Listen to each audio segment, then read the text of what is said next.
এ বাজান রে, একবার কয়েকজন কাফের, কয়েকজন মুশরিকরা হযরত ওমরে ফারুক রাদিয়াল্লাহু তাআলা আনহুর কাছে চলে গেলেন। যাবার পরে ওমরকে ডাক দিয়ে বলতেছে, ওমর, তোমাদের কোরআন নাকি সব প্রশ্নের উত্তর দিতে পারে, তোমাদের কোরআন নাকি সব সমস্যার সমাধান দিতে পারে। আমরা কাফেরেরা তোমাকে 4টা প্রশ্ন করব। ওমর, তুমি যদি এই 4টা প্রশ্নের উত্তর তোমাদের কোরআন থেকে দিতে পারো, তাহলে আমরা কাফেরেরা তোমার হাতে হাত রেখে কালেমার মালা গলায় পরে নিব। ওমর বললে, ঠিক আছে।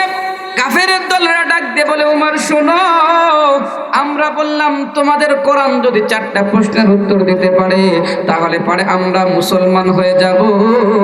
আর তুমি বলো, তুমি যদি কোরআন থেকে 4টা প্রশ্নের উত্তর দিতে না পারো তাহলে তুমি কি করবে? ওমর রাগীব মানুষ ডাক দিয়ে বলল, এই কাফেরের দলেরা শুনে রাখ, আমি ওমর যদি কোরআন থেকে 4টা প্রশ্নের উত্তর দিতে না পারি তাহলে আমি ওমরও ইসলাম ছেড়ে কাফের হয়ে যাব। ঠিক আছে, ঠিক আছে, তাহলে আমাদের প্রশ্নগুলো শুনো। এবার কাফেরের দলরা প্রশ্ন করতেছে। এই বাজান রে, গভীর মনোযোগ দিয়ে শুনেন, প্রশ্ন যদি না বোঝেন তাহলে উত্তর বুঝবেন না। ডাক দিয়ে বলতেছে, ওমর, আমাদের 1 নাম্বার প্রশ্ন হলো, পৃথিবীর জমিনে এমন কোন 2 ভাই ছিল যে 2 ভাই পৃথিবীর জমিনে একসাথে জন্মগ্রহণ করেছে, একসাথে মৃত্যুবরণ করেছে, কিন্তু কিতাব বলে, ইতিহাস বলে, ওই 2 ভাই একজনের চাইতে আরেকজন 100 বছরের বড়। ওমর ডাক দিয়ে বলতেছে, এই কাফেরের দলেরা, 1 নাম্বার প্রশ্ন বুঝলাম, তোমাদের 2 নাম্বার প্রশ্ন কি বলো? এবার কাফেরের দলেরা ডাক দিয়ে বলতেছে, ওমর শোনো, আমাদের 2 নাম্বার প্রশ্ন হলো, পৃথিবীর এমন কোন জায়গা যেই জায়গাতে পৃথিবীর শুরু থেকে নিয়ে আজ পর্যন্ত শুধু একবার সূর্যের আলো পড়েছে, ওই জায়গাটা সম্পর্কে আমাদেরকে বলে দিতে হবে। ওমর ডাক দিয়ে বলতেছে, ঠিক আছে, ঠিক আছে, 2 নাম্বার প্রশ্ন বুঝলাম, তোমাদের 3 নাম্বার প্রশ্ন কি বলো? এবার কাফেরের দলেরা ডাক দিয়ে বলতেছে, ও উমার, আমাদের 3 নাম্বার প্রশ্ন হইল যে এমন কারাগার, যে কারাগারের মধ্যে বাহির থেকে মানুষকে খাবার দেওয়া যায় না, এমনকি ওই কারাগারের মধ্যে নিঃশ্বাসে নেওয়া যায় না, কিন্তু ওই কারাগারের মধ্যে কয়েদি জীবিত থাকে। ওমর ডাক দিয়ে বলতেছে, ঠিক আছে, বুঝলাম, 4 নাম্বার প্রশ্ন কি বলো? এবার ডাক দিয়ে বলতেছে, ওমর শোনো, আমাদের 4 নাম্বার প্রশ্ন হইল যে পৃথিবীর জমিনে এমন কোন কবর ছিল যে কবরটা জীবিত, এবং কবরের মধ্যে যে লাশটা ছিল লাশটাও জীবিত, এবং বড় আশ্চর্যের বিষয় হলো জীবিত কবর, জীবিত লাশটাকে নিয়ে পৃথিবীর জমিনে ঘোরাফেরা করেছে। ওই কবর সম্পর্কে আমাদেরকে বলে দিতে হবে। একটু আওয়াজ দিয়ে বলেন তো, প্রশ্ন তাহলে কয়টা হয়েছে? এই 4টা প্রশ্নের উত্তর কি আপনারা শুনবেন? এই বাজান রে, কঠিন প্রশ্ন না সহজ প্রশ্ন? কঠিন না, যেন তেন কঠিন। এ বাজান,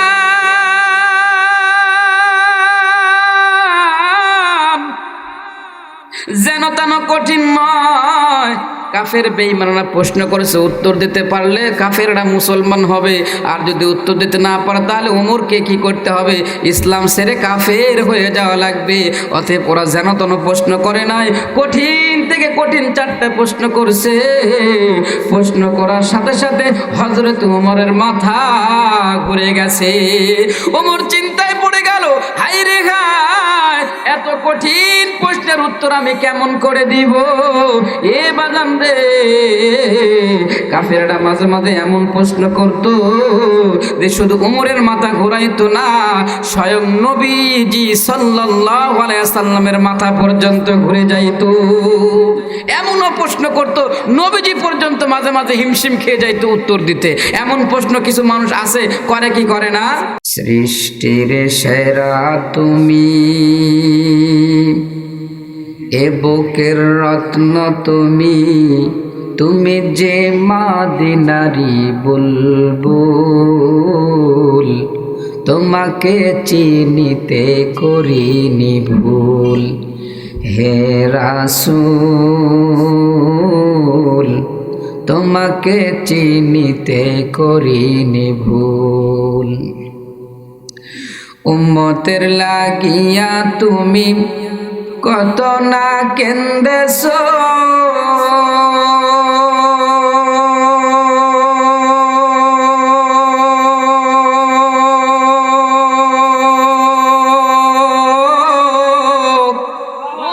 উহুদের ময়দানে তুমি কত রক্ত ঝরাইছো। ওরা বলেছে তোমায় পাগল, তুমি যে মদিনারি বুলবুল, তোমাকে চিনিতে করিনি ভুল। হে রাসূল, তোমাকে চিনিতে করিনি ভুল। নিজে না খাইয়া তুমি অন্যকে খাওয়াইছো,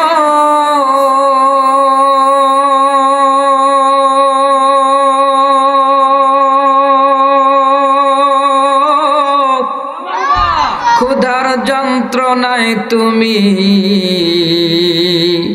পেটে পাথর বেঁধেছো। ধরাকে করেছো ব্যাকুল, তোমাকে চিনিতে করিনি ভুল। হে রাসূল, তোমাকে চিনিতে করিনি ভুল। এই দুনিয়ায় না পাই যদি তোমারই দেখা,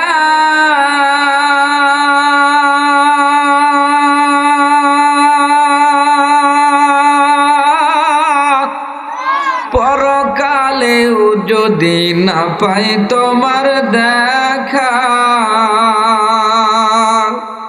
তবে আমি হারাবো দকুল, তোমাকে চিনিতে করিনি ভুল। হে রাসূল, তোমাকে চিনিতে করিনি ভুল। আলহামদুলিল্লাহ, লক্ষ কোটি শুকুর এবং সুজুদ সেই মহান আল্লাহ পাক রব্বুল ইজ্জাতের দরবারে, যার কুদরতি হাতে আমাদের জীবন এবং মৃত্যুর জিম্মাদারি, যার কুদরতি আঙ্গুল হেলনে কোন ফায়াকুনের মধ্য দিয়ে সপ্ত আকাশ সপ্ত জমিন সৃষ্টি হয়েছে, যার ইঙ্গিতেই সব ভেঙ্গে চুরে চুরমার, আসে ঝড় ঝঞ্ঝা প্লাবন মহাপ্রলয়, যার গগন গর্জনে সব শঙ্কিত আতঙ্কিত, পাহাড় পর্বত ভূকম্পনে প্রকম্পিত, সাগর উত্তোলিত, সেই রাজাধিরাজ রাজার রাজা মহারস, সম্রাটের সম্রাট, দিন ও দুনিয়ার একচ্ছত্তা অধিপতি আল্লাহ সুবহানাহু তাআলার দরবারে আমাদের শুকরানা শব্দ পৌঁছে যাক। সকলেই পড়ি আলহামদুলিল্লাহ। হৃদয় হিকায়ে ভাব আবেগ উজাড় করে সিজদায় অবনীত মস্তকে আর একটা বার আওয়াজ উঠুক, সকলেই পড়ি আলহামদুলিল্লাহ। লক্ষ কোটি দরুদ সালাম এই বিশাল গগনচুম্বী মিম্বারের তলদেশ থেকে হিতারে ভাসিয়ে সোনার মাদিনায়, সকলেই পড়ি সাল্লাল্লাহু আলাইহি ওয়াসাল্লাম। এই মুহূর্তে আমি আপনাদের কাছে জানতে চাচ্ছি যে এই যে শীতের মধ্যে আপনারা কষ্ট করে এই যে কোরআনের মাহফিলে বসতে পেরে আপনারা খুশি না বেজার? খুশি আছেন তো সবাই? এটা তাকবীর দেন তো, লিল্লাহি তাকবীর। না হয় না? সবাই এরকম দুইটা হাত জাগান। হাত জাগান তো, যাদের কষ্ট হয় তাদের জাগানো লাগবে না, মুরব্বী মানুষের জাগানো লাগবে না। যুবক ভাইরা রেডি তো ইনশাল্লাহ? একেবারে যত শক্তি আছে সমস্ত শক্তিকে একত্রিত করে এই গভীর রাত্রিতে আকাশ বাতাস মুখরিত করে আল্লাহ তাআলাকে জানিয়ে দিব, ওগো মালিক, শীতকে উপেক্ষা করে কোরআনের মহাব্বতে বসেছি, ইনশাআল্লাহ শেষ পর্যন্ত থাকবো, তুমি আমাদের গুনাহ মাফ করে দিবে, এই আশায় বসেছি। যারা এই আশায় আছি যে আল্লাহ আমাদের গুনাহ মাফ করবে, সবাই দুই হাত টান করে তাকবীর লাগায়, লিল্লাহে তাকবীর, নারায়ে তাকবীর। আল কোরআনের আলো, আল হাদিসের আলো, লিল্লাহে তাকবীর। আসেন বন্ধুগণ, কঠিন শীত লাগতেছে। বগুড়া এলাকায় এমনিতেই বেশি শীত হয়, আমাদের এলাকায় এত শীত না, আমাদের নাটোরে একটু শীত কম আছে। তো আপনাদের বগুড়া এলাকায় আমি শুনছি বেশি শীত পড়ে। বগুড়া এলাকায় আমার আরও অনেকগুলো মাহফিল আছে, আল্লাহ রহমতে আসবো সামনেতে। গত বছর আপনাদের মাদ্রাসায় আসছিলাম, এই বছর আপনাদের এখানে আসছে, আল্লাহ কবুল করেছেন আলহামদুলিল্লাহ। তো বেশি রাগ করব না, বেশি লম্বা ভূমিকা নেব না, সরাসরি কোরআন থেকে আলোচনা করবো, আপনারা শুনবেন তো ইনশাআল্লাহ। তার আগে একটা কথা বলি যে রাগ করা চলবে না। মানুষের সামনে মানুষের যখন দেখা সাক্ষাৎ হবে, নবীজির সুন্নাত হলো হাসি মুখে কথা বলবে। কি বলবে? যতই দুঃখ বেদনা থাক না কেন ভিতরে থাকবে, মানুষের সামনে প্রকাশ করে লাভ নাই, প্রকাশ করতে হবে আল্লাহর সামনে। এই জন্য নবীজির সুন্নাত হলো কোনো মানুষের সাথে যখন সাক্ষাৎ করবে তো মুখে থাকবে মুস্কি হাসি। কি থাকবে? মুস্কি হাসি। এজন্য রাগ যদি কারো থাকে, রাগ ছেড়ে দেন। আল্লাহর একজন বান্দা খুব রাগীদ মানুষ, এত রাগীদ যে বউকে মাঝে সাঝে মারত। তরকারিতে ঝাল বেশি হলেও মারে, কম হলেও মারে, লবণ বেশি হলেও মারে, লবণ কম হলেও মারে। এমন লোক আছে না নাই? আছে। খুব রাগীদ মানুষ। তো আল্লাহর এক বান্দা খুব রাগীদ মানুষ, বউকে শুধু পিটায়। তো একবার ওই এলাকার মধ্যে একটা তাবলিগের জামাত আইছে। তাবলিগ জামাত আসার পরে তো লোকদেরকে বলতেছে, চলো চিল্লায় চলো, আল্লাহর রাস্তায় বাহির হও। তো আস্তে আস্তে ওনার বাড়িতে আসে। তো বউ বলতেছে, হুজুর আমার এই স্বামী খুব বদমাইশ, আমারে খুব মারে, আপনারা একটু ধরে যদি তাবলিগে নিয়ে যায় একটু শিখাই দিতেন যে মারধর করা হয় না, ব্যবহারটা যদি একটু ভালো হতো তাহলে খুব ভালো হতো। তো এক পর্যায়ে রাজি হয়েছে, খুব সুন্দরকে বোঝায় শোনায় ওই রাগের স্বামীটারে তাবলিগে নিয়ে গেছে।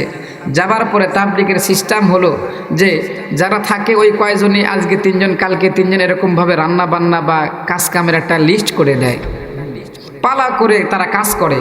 তো আল্লাহর বান্দার প্রথম দিনই কাজের ভাগ্যে পড়েছে, রান্নার কাজ, খেদমতে পড়ছে। তো রান্নার কাজ করতে গিয়া রান্না করছে, করতে করতে এখন 3 জন মিলে রান্না করছে। তো 3 জন মিলে রান্না করতে করতে মাঝে মাঝে একটু উঠে উঠে অন্য কাজে চলে যায়। তো এখন প্রথমে যা রান্না করতেছিল তাই তরকারির মধ্যে ঠিকঠাক মতো লবণ দিয়ে ঢেকে রাখছে, জাল হচ্ছে। এখন একটু পরে সে একটা কাজে চলে গেছে, একটু পরে আরেকজন আসছে। আসার পরে যখন আরেকজন আসছে, আসার পরে ও আবার চিন্তা করছে, সব মনে হয় দেওয়া হয়েছে, লবণ মনে হয় দেওয়া হয় না, ওই আবার লবণ দিছে। এ আবার একটু পরে অন্য কাজে চলে গেছে, আরেকজন যে ছিল ও আসছে। তৃতীয়জন আসার পরে বলতেছে, লবণ মনে হয় দেওয়া হয়নি, ও লবণ দিছে। 3 জনে লবণ দিছে। বলেন তো ওই তরকারি খাওয়া যাবে? কঠিন একদম। 20টা তো 20টা হয়েছে, একদম তিতা হয়ে গিয়েছে।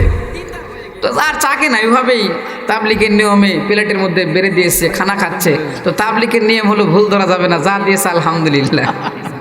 আসলে এটাই নিয়ম, যা দিয়েছে আলহামদুলিল্লাহ। কষ্ট করে তো রান্না করছে, না কি বলেন?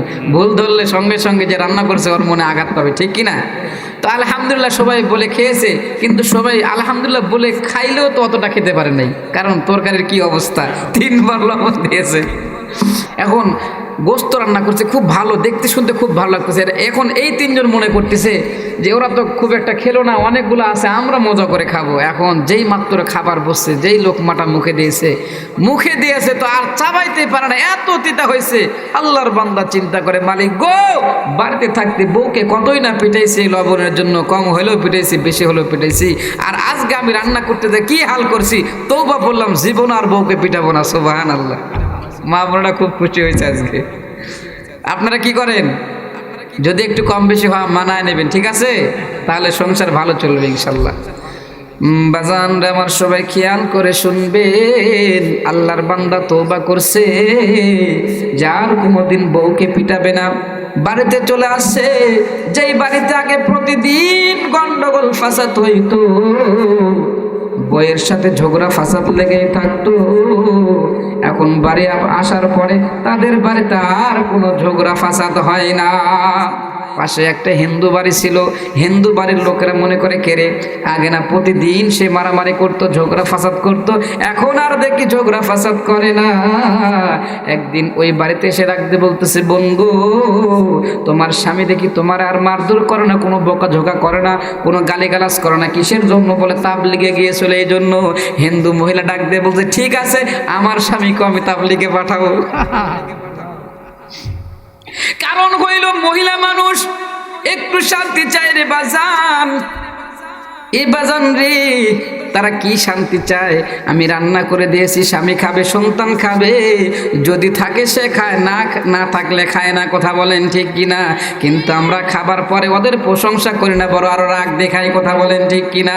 এক নাম্বার কথা হলো মা বোনদের সাথে ভালো ব্যবহার করা লাগবে, ওদের সাথে খারাপ ব্যবহার করা যাবে না, কথা বলেন ঠিক কিনা? নবীজির সুন্নাত, সবাই আমরা হাসি মুখে মুচকি হাসি নিয়ে থাকবো, কথা বলেন ঠিক কিনা? এটা এমনি বললাম, এটা কোনো ওয়াজের অংশ না। আসেন এখন কোরআন থেকে বয়ান করবো, আপনারা শুনবেন তো ইনশাল্লাহ? আসেন, ভূমিকা নয়, সরাসরি কোরআন থেকে আলোচনা করতেছে। আল্লাহ তাআলা বলতেছেন, বিসমিল্লাহির রাহমানির রাহিম, আলিফ লাম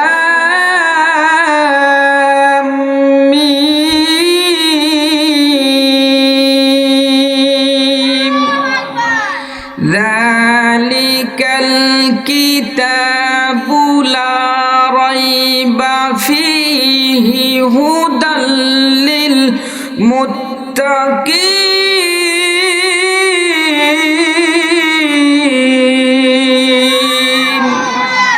আমার আল্লাহ পাক রব্বুল আলামিন কোরআন শরীফের প্রথমেই যে সূরাটা দিলেন, সূরা বাকারা, অনেকেই বলেছেন 2 নাম্বার সূরা, অনেকেই বলেছেন 1 নাম্বার সূরা।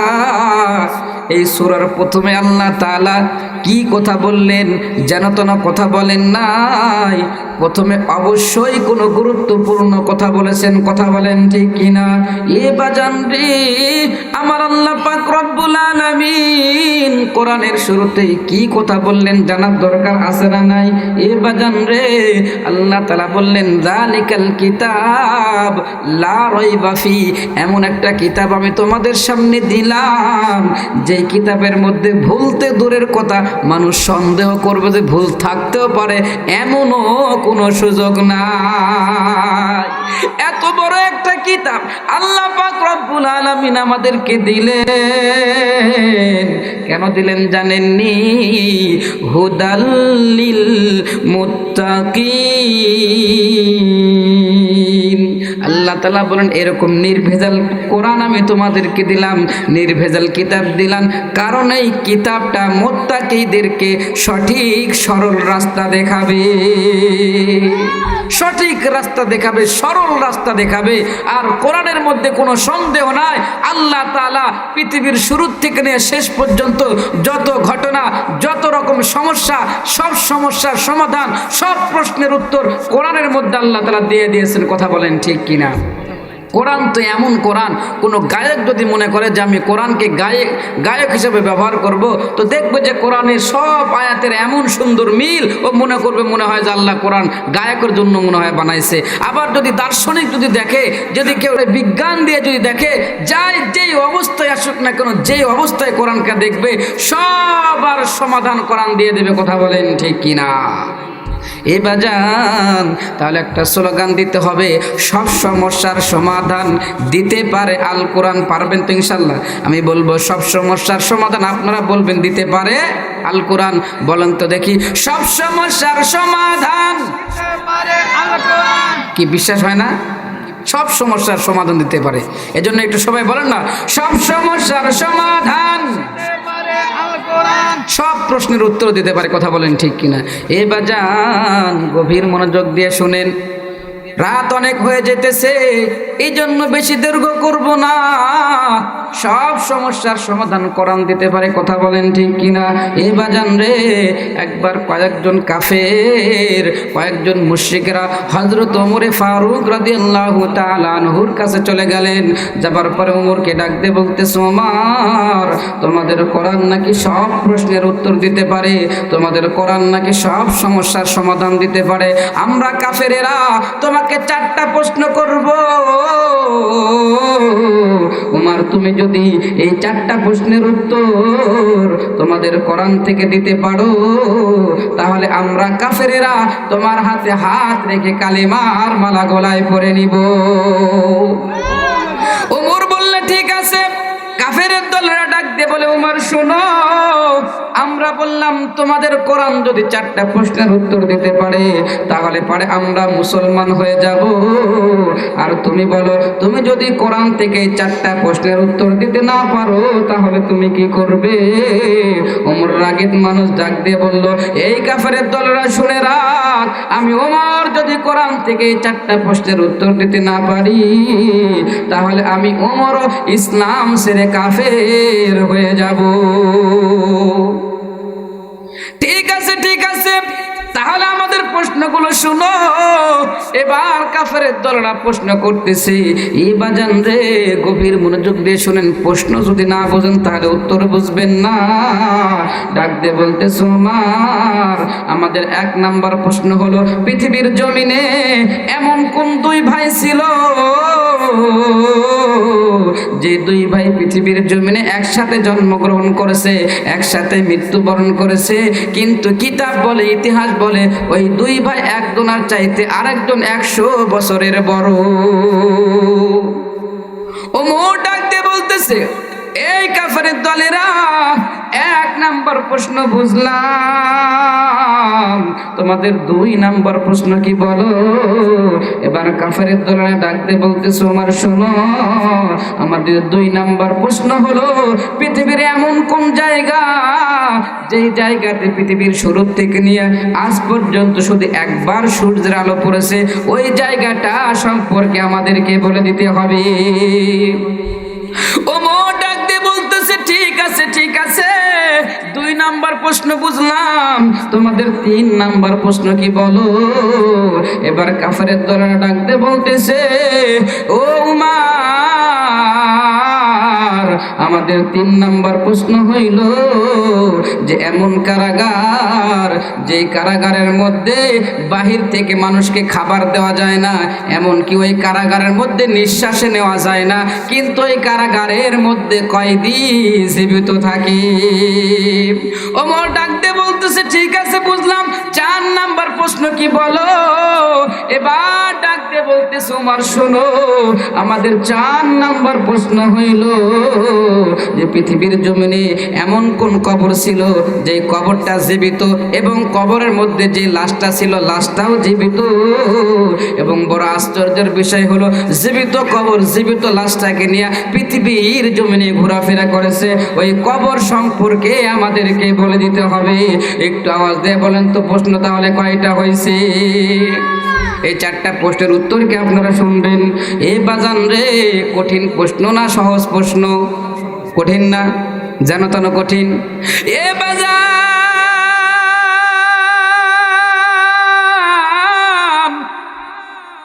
যেন তেন কঠিন নয়। কাফের বেঈমানরা প্রশ্ন করেছে, উত্তর দিতে পারলে কাফেররা মুসলমান হবে, আর যদি উত্তর দিতে না পারে তাহলে ওমরকে কি করতে হবে? ইসলাম ছেড়ে কাফের হয়ে যাওয়া লাগবে। অতএব ওরা যেন তেন প্রশ্ন করে নাই, কঠিন থেকে কঠিন 4টা প্রশ্ন করছে। প্রশ্ন করার সাথে সাথে হযরত ওমরের মাথা ঘুরে গেছে। ওমর চিন্তায় পড়ে গেল, হায় রে হায়, এত কঠিন প্রশ্নের উত্তর আমি কেমন করে দিব? এ বাজান রে, কাফেররা মাঝে মাঝে এমন প্রশ্ন করতো যে শুধু উমরের মাথা ঘোরাইতো না, স্বয়ং নবীজি সাল্লাল্লাহু আলাইহি ওয়াসাল্লামের মাথা পর্যন্ত ঘুরে যাইতো। এমনও প্রশ্ন করতো নবীজি পর্যন্ত মাঝে মাঝে হিমশিম খেয়ে যাইতো উত্তর দিতে। এমন প্রশ্ন কিছু মানুষ আছে, করে কি করে না? মাঝে মাঝে আমাদেরকে ঠেকানোর জন্য প্রশ্ন করে। একবার সে ডাক দিয়ে বলতে, হুজুর ফেরাউনের নানের নাম কি বলেন তো? আমি ওরা ডাক দিলাম, কে রে তুই নামাজ পড়তে পারিস? নামাজের সূরা কেরাত জানিস? বলে না হুজুর, ওটা খুব একটা পারি না। তো ফেরাউনের নানের নামটা কি করি বল? যেটা কাজের কাম সেটা পারে না, যেটা অকাম সেটা পারে। কথা বলেন ঠিক কিনা? এ বাজান, ঠেকানোর জন্য প্রশ্ন করছে। মনে রাখবেন, মনে রাখবেন, কোন আলেমকে কোন মানুষ যদি ঠেকানোর জন্য প্রশ্ন করে, অপমান করার জন্য প্রশ্ন করে, অবশ্যই কিন্তু গুনাহ হয়ে যাবে। এই জন্য ঠেকানোর জন্য প্রশ্ন নয়, জানার জন্য প্রশ্ন করতে হবে। কথা বলেন ঠিক কিনা? এ বাজান, চারটা প্রশ্ন করছে। ওমর রাদিয়াল্লাহু তাআলা আনহুর মাথা ঘুরে গেছে। মাঝে মাঝে নবীকেও প্রশ্ন করতো, নবীজিরও মাথা ঘুরে যেত। একবার কাফেরের লিডাররা সবাই পরামর্শ করলো, মুহাম্মদ কি সত্য নবী না মিথ্যা নবী? সে নবী দাবি করে, সত্য নবী না মিথ্যা নবী এটা আমরা একটু পরীক্ষা করব। এই কাফেরের দলরা, চলো চলো মুহাম্মাদের কাছে গিয়া আমরা মুহাম্মদকে তিনটা প্রশ্ন করব। মুহাম্মদ যদি তিনটা প্রশ্নের উত্তর দিতে পারে তাহলে বুঝবো মুহাম্মদ সত্য নবী। মুহাম্মাদের হাতে হাত দিয়ে আমরা কালেমার মালা গলায় পরে নিব। আর যদি মুহাম্মদ প্রশ্নের উত্তর দিতে না পারে তাহলে আমরা প্রচার করে দিব মুহাম্মদ একটা ভণ্ড নবী। সুরে কন্যা নাউজুবিল্লাহ। এবার কাফেরের বড় বড় লিডারেরা, বড় বড় নেতারা কঠিন থেকে কঠিন তিনটা প্রশ্ন ঠিক করলো। আমার নবীর কাছে যাবার পরে ডাক দিয়ে বলতেছে, এ মুহাম্মদ, তুমি নাকি নবী হয়ে পৃথিবীতে এসেছো, তুমি নাকি নবী দাবি করো। এ মুহাম্মদ, আমাদের তিনটা প্রশ্নের উত্তর দাও। যদি তুমি উত্তর দিতে পারো তাহলে আমরা মুসলমান হয়ে যাব, আর তুমি যদি উত্তর দিতে না পারো তাহলে আমরা বুঝবো তুমি ভণ্ড নবী। এ বাজা, আমার বগুড়ার বাবাজিরা রে, আমার শাহজাহানপুর থানার বাবাজিরা, এ আমার ভান্ডার পাইকার বন্ধুগণ, এ পর্দার আড়ালের মা, রাত কিন্তু অনেক হয়েছে, একটু কানটা লাগায় দাও। দেখো কাফেররা কেমন তিনটা প্রশ্ন করে। এ বাজান, এবার আমার নবী ডাক দিয়ে বললেন, ঠিক আছে ঠিক আছে, তোমরা প্রশ্ন করো, আমি আল্লাহর পক্ষ থেকে তোমাদের সবগুলো প্রশ্নের উত্তর দিয়ে দিব। এবার কাফেররা প্রশ্ন করতেছে, এ মুহাম্মদ শুনো, আমাদের এক নাম্বার প্রশ্ন হইল রূহ কি জিনিস? মা হুয়া রূহ, রূহ কি জিনিস? রূহ আছে তো আমি জিন্দা, রূহ নাই তো আমি মুর্দা। কথা বলেন ঠিক কিনা? মুহাম্মদ এক নাম্বার প্রশ্ন হলো রূহ কি জিনিস, এটা আমাদেরকে বলতে হবে। নবীজি সাল্লাল্লাহু আলাইহি ওয়াসাল্লাম ডাক দিয়ে বললেন, ঠিক আছে, আমি তোমাদের প্রশ্নের উত্তর বলে দিব। তোমাদের দুই নাম্বার প্রশ্ন কি বলো? এবার ডাক দিয়ে বলতেছে, মুহাম্মদ, আমাদের দুই নাম্বার প্রশ্ন হলো তামাম পৃথিবী সফর করেছিল ওই ব্যক্তির নাম কি আমাদেরকে বলে দিতে হবে। এবার নবী ডাক দিয়ে বললেন, ঠিক আছে বুঝলাম, তিন নাম্বার প্রশ্ন কি বলো? এবার কাফেরের দলেরা ডাক দিয়ে বলতেছে, মুহাম্মদ শুনো, আমাদের তিন নাম্বার প্রশ্ন হলো আসহাবে কাফের মধ্যে কি ঘটনা ঘটেছিল, এই আসহাবে কাফের ঘটনা আমাদেরকে বলে দিতে হবে। কাফেররা প্রশ্ন করেছে, কাফেররা জানে আমার নবী দুনিয়ার কোনো মাদ্রাসায় পড়ে নাই, দুনিয়ার কোনো স্কুলে পড়ে নাই, এই জন্য নবী তো অন্য কিতাবের জ্ঞান দেয় না, তাহলে তো মুহাম্মদ প্রশ্নের উত্তর দিতে পারবে না। কিন্তু কাফের এটা জানে না যে মুহাম্মদ দুনিয়ার মাদ্রাসায় পড়ে নাই, দুনিয়ার স্কুলে পড়ে নাই, মুহাম্মদ স্বয়ং আল্লাহ তাআলার কাছে পড়েছে। কথা বলেন ঠিক কিনা? রহমাতুল লিল আলামিন, কোরআনে প্রমাণ, আশিক বিনে কে বুঝবে আমার দয়ার নবীর শান। রহমাতুল লিল আলামিন নবী, রহমাতুল লিল আলামিন নবী, কোরআনে প্রমাণ। আশিক বিনে কে বুঝিবে আমার দয়ার নবীর শান। নবী আমার মদিনারি বুলবুল, আমার আল্লাহ ভালোবেসে নামটি দিলেন হাবিবে রাসূল। সেই নবীকে না মানিলে, সেই নবীকে না চিনিলে থাকবে না ঈমান। আশিক বিনে কে বুঝবে আমার দয়ার নবীর শান। তাহলে নবীজি সাল্লাল্লাহু আলাইহি সাল্লামকে প্রশ্ন করেছে কয়টা? তিনটা। শুনবেন তো ইনশাআল্লাহ। ওমর ফারুককে কয়টা প্রশ্ন করেছে? 4 আর 3 কত হলো? 7। এই 7টা প্রশ্নের উত্তর বলবো। পাশাপাশি যারা মা বোনরা শুনতেছে ওরা মনে করতেছে হুজুর শুধু এদের কথাই বলবে, আমাদের কথা কিছু বলবে না। মা বোনদের জন্য 4টা আমল, কোনো মা বোন যদি 4টা আমল করতে পারে তাহলে আল্লাহর জান্নাতে যেতে পারবে। এই হলো মা বোনদের 4টা আমল। আগের 7, এখনকার 7 কত হলো? 11। এই 11টা প্রশ্নের উত্তর বলে এরপরে ফিনিশিংয়ে যাব। আপনাকে থাকবেন তো ইনশাআল্লাহ? এই যে শীতের মধ্যে কষ্ট পাচ্ছেন আপনারা, এই শীত দিয়েছেন কে? সবাই বলেন কে দিয়েছেন? আবার যখন গরমকাল আসবে তখন গরম কে দিবেন? আল্লাহ আমাদের জন্য যেটা ভালো মনে করেন সেটাই তো ভালো। কথা বলেন ঠিক কিনা? আল্লাহ যা করে মানুষের ভালোর জন্য করে। একটু মুখস্থ করেন না, আল্লাহ যা করে মানুষের ভালোর জন্য করে। কোরআনের মধ্যে আল্লাহ তাআলা আয়াতও দিয়েছেন, ফাকুল হাসবিয়াল্লাহু লা ইলাহা ইল্লাহু আলাইহি তাওয়াক্কালতু ওয়া হুয়া রাব্বুল আরশিল আযীম।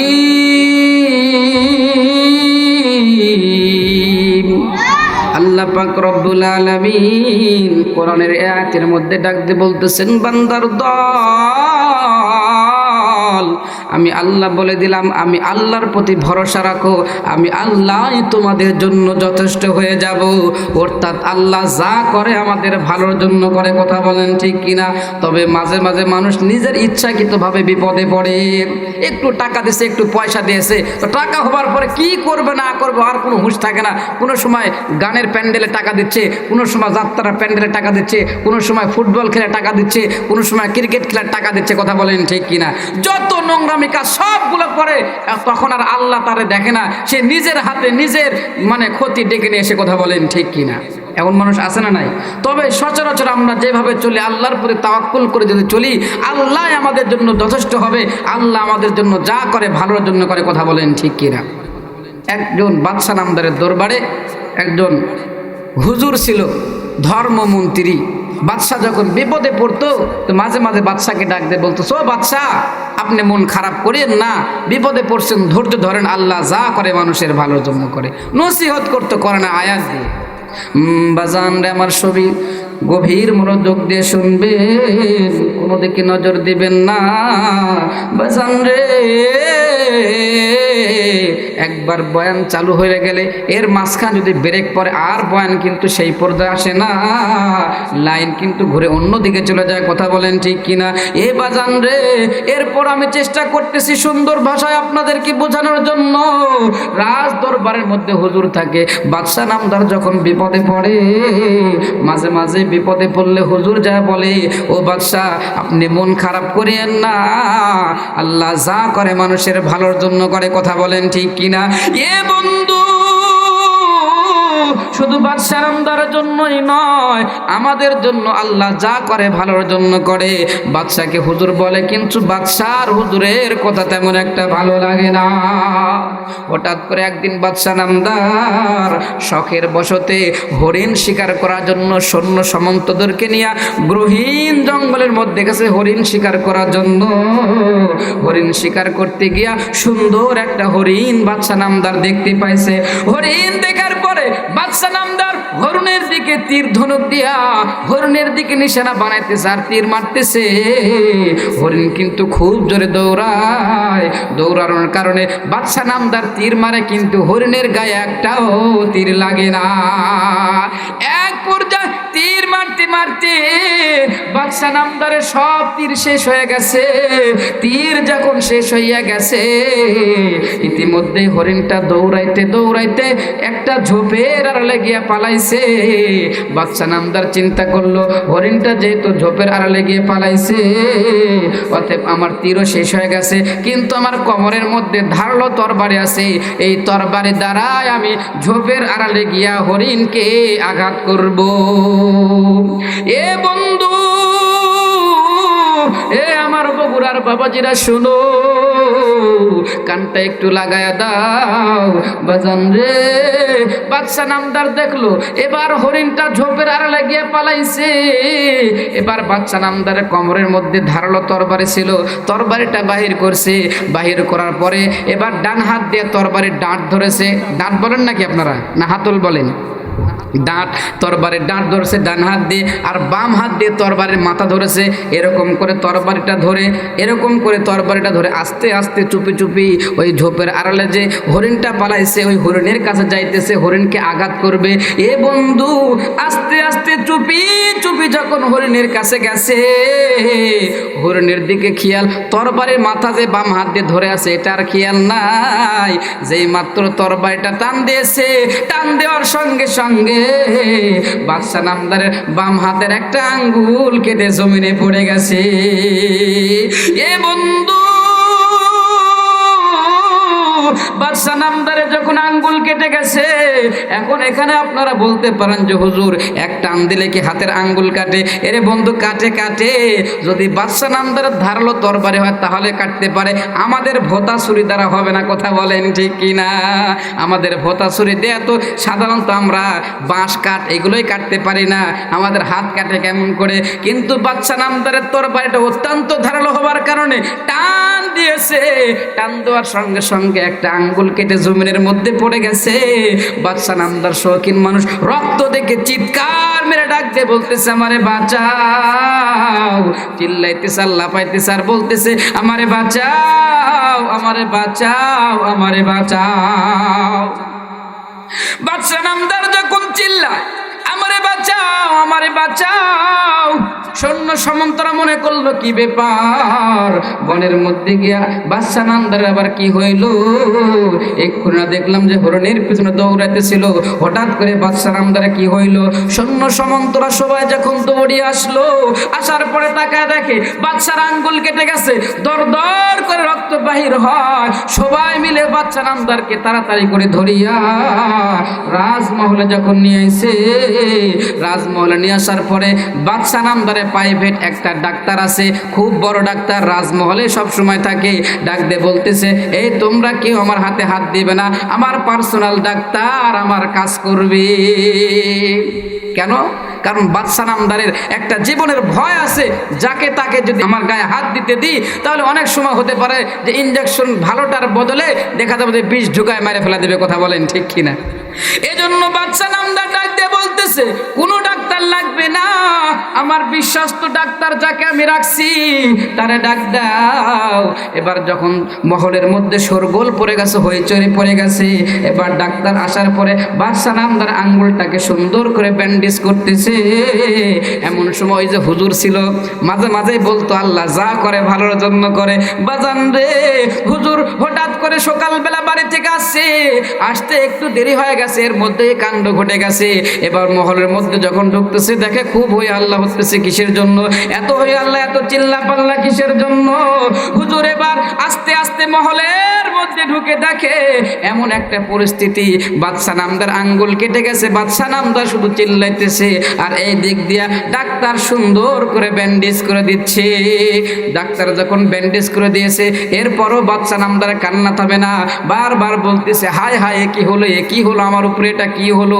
এরকম যখন ধৈর্য হারা হয়ে যাচ্ছে, এমন সময় হুজুর বাদশা নামদারের পাশে বসে ডাক দিয়ে বলতেছে, বাদশা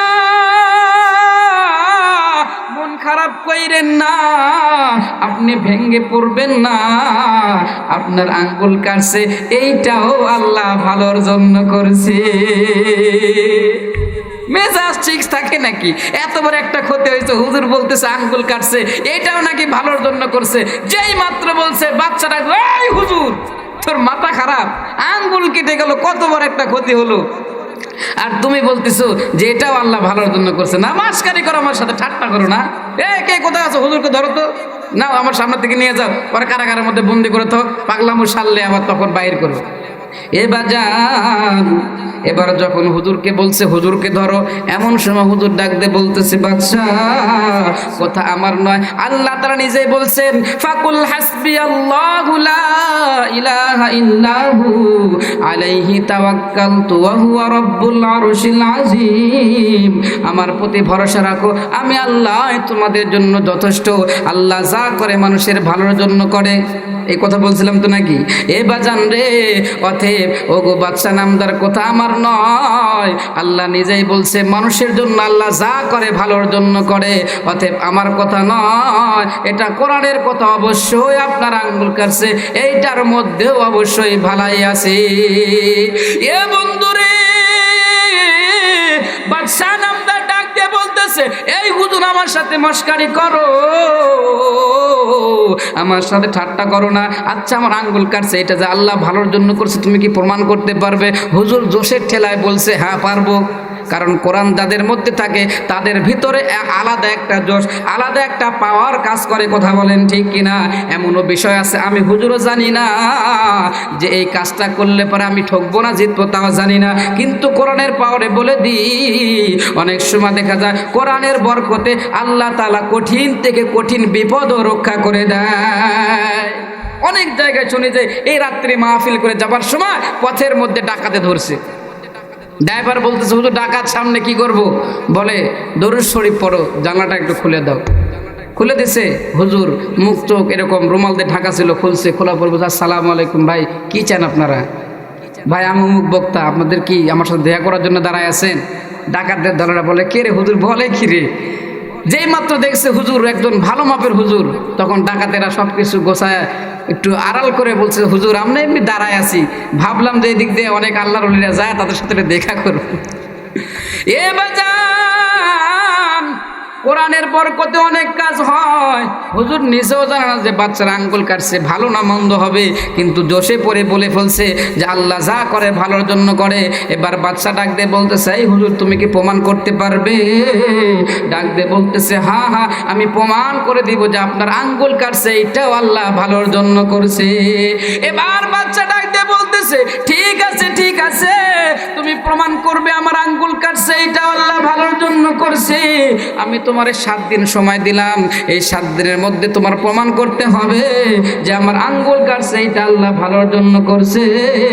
যদি প্রমাণ করতে পারো তাহলে আমি তোমাকে জেলখানা থেকে মুক্তি দিয়ে দিব এবং আমি তোমার অনেক পুরস্কার দিয়ে দিব।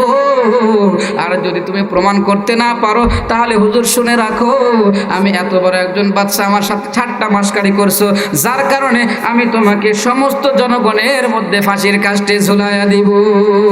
এখন আপনার একটা আওয়াজ দিয়ে বলেন তো সময় দিয়েছে কয়দিন? কয়দিন? 7 দিন সময় দিয়েছে। এই 7 দিনের বিচার কি আজকেই করবো না 7 দিন পরে করবো? হ্যাঁ আজকেই করা লাগবে না? এ বাজান, তাহলে একটু সময় দেওয়া যাবে তো নাকি? মন খারাপ করতেছেন আপনারা? তাকবীর দেন, লিল্লাহে তাকবীর। রহিম রহমান আল্লাহ, রহমান রহিম আল্লাহ, গফুরে গফার, ক্ষমা কইর রোজ হাসরে বান্দা গুনাহগার, ক্ষমা কইর রোজ হাসরে বান্দা গুনাহগার। রহিম রহমান আল্লাহ, রহমান রহিম আল্লাহ, গফুরে গফার, ক্ষমা কইর রোজ হাসরে বান্দা গুনাহগার। সবাই বলেন ক্ষমা কইর রোজ হাসরে বান্দা। এই পৃথিবী সৃষ্টি করে পাঠাইলেন বাবা আদমেরে 18,000 মাখলুকাতের 18,000 মাখলুকাতের বানাইয়া সরদার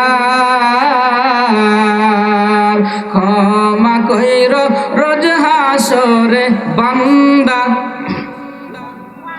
ক্ষমা কইর রোজ হাসরে বান্দা একটু আওয়াজ দেবেন আল্লাহু আকবার সময় দিয়েছে কয়দিন এ বন্ধু সময় দিয়েছে 7 দিন আল্লাহর প্রতি ভরসা রাখলে আল্লাহ সব ব্যবস্থা করে দেবে কথা বলেন ঠিক কিনা কিন্তু আমাদের ঈমান ওই পর্যন্ত হয় নাই আমাদের ঈমানটাকে ওই পর্যন্ত নিতে হবে যে আমি কোরআনের পথে থাকব সঠিক পথে থাকব বিপদে পড়লে আমাকেও আল্লাহ সাহায্য করবে কথা বলেন ঠিক কিনা আমার নবীজি কোরআনের দাওয়াত দিয়েছিলেন নবীজির পক্ষে আল্লাহ ছিলেন নবীজি বলেছেন আমি নাই এই কোরআনের পক্ষে যারাই কিয়ামত পর্যন্ত থাকবে তাদের সাথে আমার আল্লাহ থাকবে কথা বলেন ঠিক কিনা আমার আপনার নবীর প্রতি আল্লাহ তাআলা যখন নাজিল করলেন কোরআন সমাজের বুকে যখন নবীজি দিলেন কোরআনের স্লোগান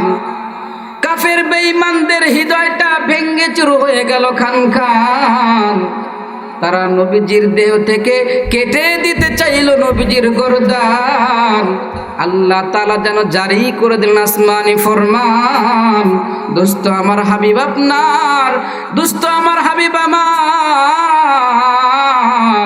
আপনি আপনার দিল করবেন না পেরেশান যতদিন পৃথিবীর জমিন থাকবে এই জমিনে জিন্দা রাখবো আমি আমার কোরআন ওরা বারবার আমার আপনার নবীর সাথে দিয়েছে পাল্লা নবীজির দেহ থেকে কেটে দিতে চেয়েছে নবীজির কাল্লা আল্লাহ তাআলা ডাক দিয়ে বলেন ওগো আমার হাবিব আপনি টেনশন নেবেন না আপনার সাথে আছি আমি স্বয়ং আল্লাহ নবী আমার ডাক দিয়ে বলেন রে আমার উম্মত শুনো শুধু আমার সাথেই নয় এই পৃথিবীর জমিনে যারাই থাকবে কোরআনের সাথে তাদের সাথেও থাকবেন আল্লাহ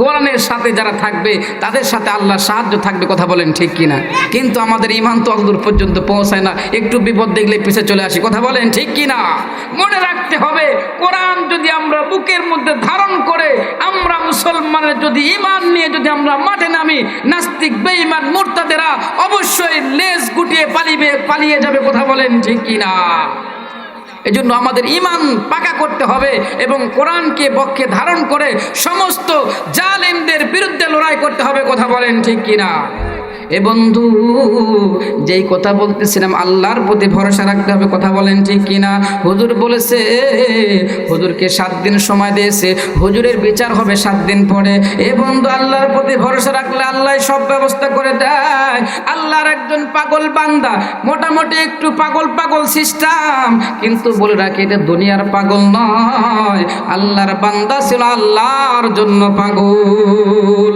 আল্লাহর পাগল বান্দা আল্লাহর পাগল বান্দা সে একটা বিয়ে করছে ওই বান্দিটা মোটামুটি পাগলি আল্লাহর পাগল আর আল্লাহর পাগলি দুইজনে আল্লাহর জন্য পাগল অনেক মানুষ এমন আছে দেখবেন যে সব সময় আল্লাহর কথা বলে দিনের কথা বলে অনেক মানুষ বলে পাগল এর খায়া দেয় কোনো কাজ নাই কাম কাজ ফালাতে মানুষের দরবারে গিয়া আল্লাহর কথা বলেন ঠিক কিনা এমন মানুষকে মানুষ অনেক সময় পাগল বলে না এমন একজন পাগল আল্লাহর জন্য পাগল তার স্ত্রীও আল্লাহর জন্য পাগল দুইজনই মোটামুটি পাগল তা আল্লাহর বান্দা আর আল্লাহর বান্দি রাত গভীরে ঘুমায় আছে রাত যখন 1টা-2টা বাজে এমন সময় ঝড় উঠছে বৈশাখ মাসে কঠিন ঝড় এখন দুই পাগল আর পাগলি কি করবে এ বন্ধু বলে রাখি আল্লাহর পাগল আর দুনিয়ার পাগল কিন্তু এক হয় না কথা বলেন ঠিক কিনা এটা হলো আল্লাহর পাগল কিসের পাগল আল্লাহর পাগল দুইজনে ঘুমায় আছে ঝড় উঠছে পরে বলতেছি তার আগে একটা কথা বলি যে দুনিয়ার পাগল কেমন হয় দুনিয়ার পাগল অনেক রকম হতে পারে এক স্কুলে এরকম পরীক্ষা হচ্ছে পরীক্ষা হলের মধ্যে একটা স্যার আসছে আসার পরে ডাক দিয়ে বলছে এই ছেলেরা শোনো তোমাদের আজকে কোনো লেখালেখি করা লাগবে না আমি শুধু একটা প্রশ্ন করব যদি তোমরা কেউ উত্তর দিতে পারো তো আমি সবাইকে পাস করায় দেব সবাই বলতেছে কে রে, তাহলে তো ভালোই হয়, একটা প্রশ্ন করবে, কেউ না কেউ উত্তর দিতে পারবেই। অতএব স্যার বলেন আজকে লেখা বাদ দিয়ে দিলাম, আপনি একটা প্রশ্ন করবেন তো করেন, দেখে আমরা কেউ উত্তর দিয়ে আমরা সবাই আজকে পাস করে নিব, অটো পাস। বলতেছে ঠিক আছে বাবা, তাহলে শোনো, আমি তোমাদের বগুড়া শহর থেকে এই ভান্ডার পাইকা তোমাদের এখানে আসতে আমার সময় লেগেছে 30 মিনিট। তাহলে বাবা বলো তো আমার বয়স কত? আচ্ছা আপনারা বলেন তো, স্যারের এখন আপনার এই বগুড়া থেকে এখানে আসতে সময় লেগেছে 30 মিনিট, তাহলে স্যারের বয়স কত? এ বন্ধু সবাই এরকম করে ক্লাসের মধ্যে হা করে চাইয়া রয়েছে, কে রে স্যারটা কি প্রশ্ন করলো, সময় লেগেছে 30 মিনিট, তাহলে স্যারের বয়স কত? 1 roll 2 roll 3 roll 4 roll 5 roll, সব রোল সবাই বসে আছে, কেউ বলতে পারতেছে না স্যারের বয়স কত। বলবে কেমনে? এমন প্রশ্ন আছে নাকি? এ বন্ধু এমন প্রশ্নের উত্তর কেউ যখন খুঁজে পায় না, পরীক্ষার টাইম মোটামুটি 2.5 ঘন্টা 3 ঘন্টা 3.5 ঘন্টা থাকে, সময় শেষ হয়ে যাচ্ছে আর মাত্র কয়েক মিনিট আছে, হঠাৎ করে পিছন দিক থেকে একটা আতপাগলা ছাত্র ছিল, আতপাগলা দ্বারা বলতেছে স্যার আপনার বয়স হলো 40 বছর। স্যার লাভ দিয়ে তারা বলছে বাবা ঠিক আছে, তোমার বয়স 40 বছর, তুমি বাইর করলে কেমন করে? বলতে স্যার আমি গুণ করেছি। বলে কত দিয়ে গুণ করেছে? বলে 2 দিয়ে। আচ্ছা বলেন তো 30কে যদি 2 দিয়ে গুণ করা হয় তাহলে কত হয়? 60 হয়, কি বলেন? কিন্তু ওই ছেলে বলছে স্যার আপনার বয়স হলো 40 বছর। স্যার বলতেছে বাবা বয়স ঠিক আছে কিন্তু অঙ্ক ঠিক নেই। অঙ্ক ঠিক আছে নাকি? বয়স ঠিক আছে, অঙ্ক ঠিক নাই। বাজান রে কিভাবে অঙ্ক করলে বলো? বলতে স্যার বড় কঠিন অঙ্ক করছি, এই জন্য আপনি পারতেছেন না। বলে কোন স্যার অঙ্ক করাইছে একটু ডাক দাও। স্কুলে যত স্যার ছিল সবাইকে ডাকছে, কেউ যখন উত্তর পারে না, স্যাররা ডাক দিয়ে বলতেছে এরকম প্রশ্ন বা এরকম উত্তর আমরা তো কোনোদিন শুনি নাই। এ বাবা তুমি নিজেই বলো কিভাবে অঙ্ক করলে 30কে 2 দিয়ে গুণ করলে 60 হয়? তুমি বলতেছো আমার বয়স 40 বছর, বয়স ঠিক আছে কিন্তু অঙ্ক ঠিক নাই। বলতে স্যার আমার অঙ্ক ঠিক আছে। কি বলতেছে?